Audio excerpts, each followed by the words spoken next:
Sleep paralysis. Sleep paralysis is one of the most unsettling experiences the human body can produce, precisely because it feels so wrong. You are awake, you are aware, but you cannot move. Your chest feels heavy. Breathing feels manual instead of automatic. Sometimes there is a presence in the room, a shadow, a pressure, a sensation that someone or something is watching you. What makes sleep paralysis frightening is not that something goes wrong, but that something works exactly as intended, just at the wrong moment. To understand this, you need to understand how sleep is organized. When you sleep, your brain does not simply shut down. It cycles through different states. One of those states is REM sleep, short for rapid eye movement sleep. This is the phase where most vivid dreams occur. During REM sleep, your brain becomes extremely active, sometimes almost as active as when you are awake. But here is the critical detail. During REM sleep, your brain deliberately shuts down your muscles. This is not a bug, it is a safety feature. If your muscles were fully active while you were dreaming, you would physically act out your dreams. You would walk, punch, run, or jump while unconscious. To prevent this, the brain sends inhibitory signals down the spinal cord that temporarily paralyze most voluntary muscles. This is called REM atonia. Sleep paralysis happens when this system becomes unsynchronized. Your brain wakes up before your body does. Your awareness returns. Your senses come online, but the muscle shutdown is still active. You are conscious inside a body that is still locked in sleep mode. Breathing can feel difficult because some respiratory muscles are partially inhibited, and because anxiety amplifies bodily sensations. The chest pressure many people report is not caused by an external force. It is a combination of shallow breathing, muscle inhibition, and fear. The hallucinations are also explained by this mismatch. Your brain is still partially in dream mode. The same mechanisms that generate dream imagery can project shapes, sounds, or presences into your waking perception.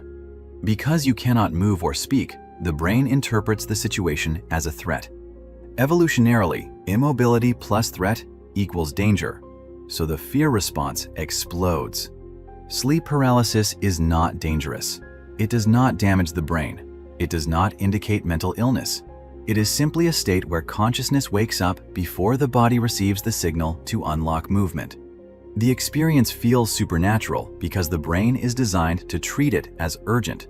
Once the muscle inhibition switches off, movement returns instantly, and the episode ends. Hypnic Jerk. Almost everyone has experienced it. You are drifting into sleep, and suddenly your body jerks violently. Sometimes your legs kick, sometimes your arms jump.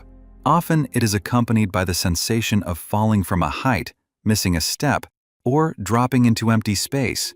This is called a hypnic jerk. Despite how sudden it feels, it is not random. As you fall asleep, your nervous system begins to shut down in stages.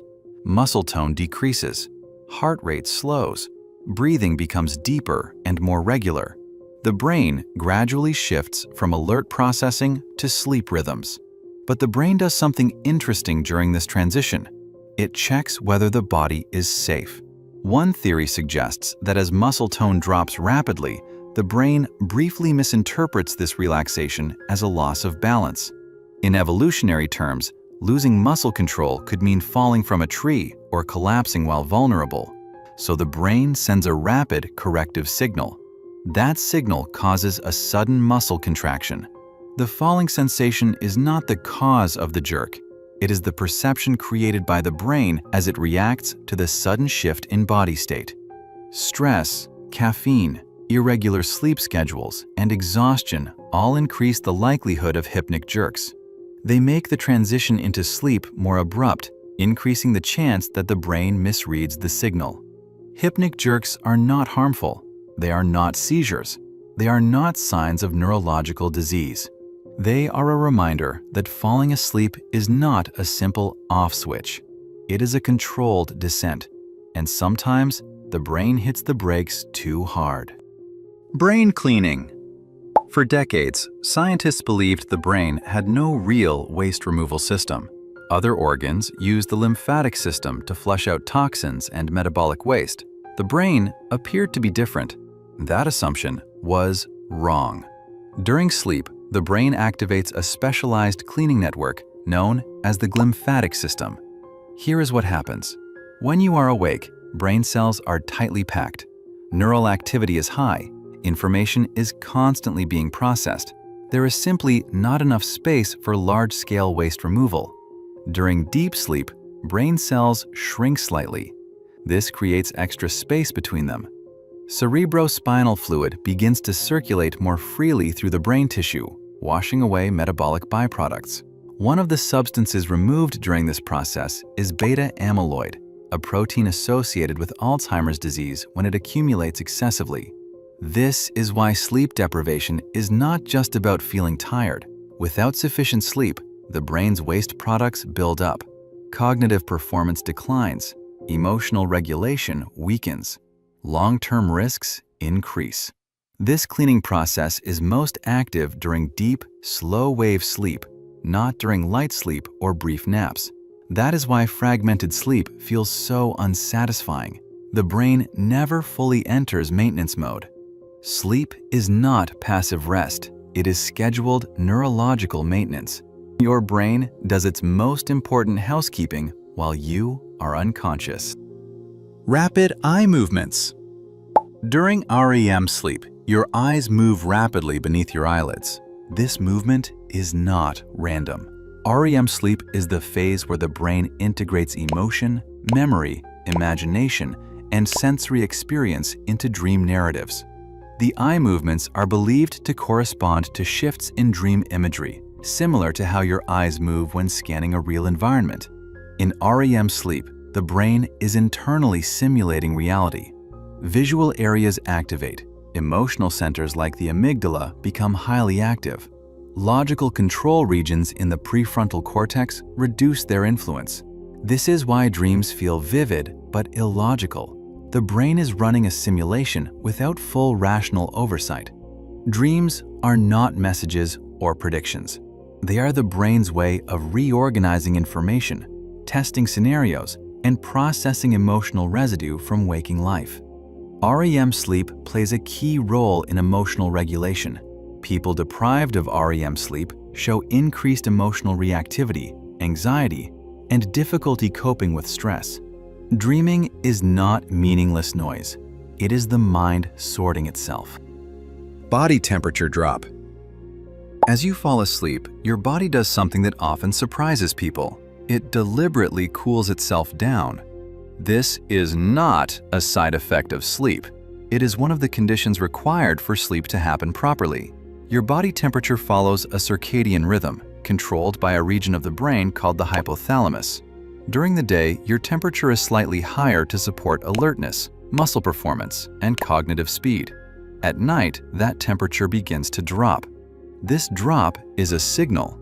Lowering body temperature helps the brain transition into sleep states, particularly deep sleep. It reduces metabolic demand, slows reaction times, and tells the nervous system that it is safe to disengage from the external environment. To make this happen, blood vessels near the skin dilate slightly.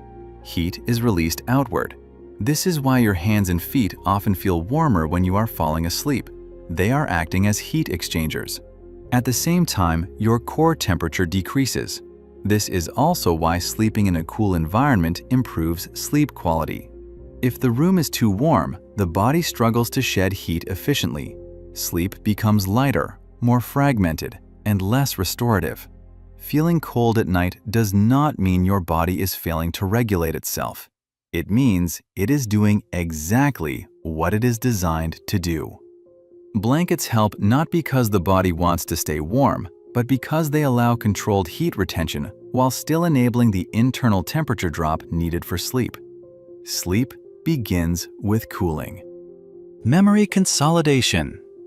Your brain does not store memories the way a hard drive does. Memory is not a single action. It is a process. During the day, your brain constantly records information, conversations, facts, movements, emotions, decisions. But most of this information is unstable. It exists in temporary neural patterns, particularly in a structure called the hippocampus. Sleep is when those patterns are evaluated. During sleep, especially deep sleep and REM sleep, the brain replays fragments of the day's activity. Neural circuits reactivate in compressed sequences, sometimes many times faster than real-time experience. This replay strengthens certain connections and weakens others. Useful information is integrated into long-term memory networks in the cortex. Irrelevant details are discarded. Emotional significance is adjusted. Experiences are linked to existing knowledge. This is why sleep improves learning. It is also why lack of sleep impairs memory, decision-making, and emotional judgment. Without sleep, the brain keeps recording, but it cannot properly file what it records. The result is mental overload. You remember less, but you feel more overwhelmed. Sleep does not just preserve memory, it edits it. Muscle atonia. During certain phases of sleep, particularly REM sleep, your brain actively disconnects voluntary muscle control. This state is called muscle atonia. Again, this is not a failure. It is protection. Dreams can involve intense physical actions: running, fighting, falling, escaping. Without muscle atonia, the body would attempt to perform these actions physically. The brain prevents this by blocking motor signals at the level of the spinal cord. Commands are generated in the brain, but they never reach the muscles. Only essential systems remain active: breathing, eye movements, and basic reflexes. This disconnection is usually seamless. You are unconscious, so you do not notice it. Problems only arise when consciousness and atonia overlap, which is what happens during sleep paralysis. Muscle atonia also explains why you wake up feeling physically relaxed, even if you dreamed intensely. Your muscles were protected from excessive activation throughout the night. Sleep is not passive immobility. It is controlled shutdown. None of these processes are accidents. They are not glitches. They are not malfunctions. They are coordinated biological strategies refined over millions of years to protect the brain, maintain the body, and preserve mental stability. Sleep is not rest from thinking. It is thinking without awareness. If you want to understand how the human body really works, start by paying attention to what it does when you are not watching. If this helped you see sleep differently, subscribe. Explaining things simply.